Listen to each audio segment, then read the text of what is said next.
আসসালামু আলাইকুম রহমতুল্লাহ। গতকালকে ভারতের প্রজাতন্ত্র দিবস উপলক্ষে ভারতীয় বাংলাদেশ দূতাবাসে রাজকীয় অনুষ্ঠান করে গেছে। সেখানে জামাত ইসলামীকে আমন্ত্রণ জানানো হয় নাই।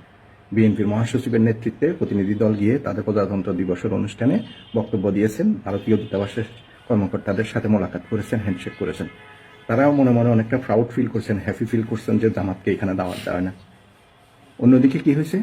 চীনা রাষ্ট্রদূতের বিশেষ আমন্ত্রণে গাজীপুরের শীতবস্ত্র বিতরণ অনুষ্ঠানে প্রধান অতিথি হিসাবে বাংলাদেশ জামাত ইসলামীর আমিরকে নিমন্ত্রণ করা হয়। সেটা আপনার সোশ্যাল মিডিয়া এবং প্রিন্ট এবং ইলেকট্রনিক্স মিডিয়ায় আপনারা দেখছেন, এটা ফলো করে প্রচার করছে।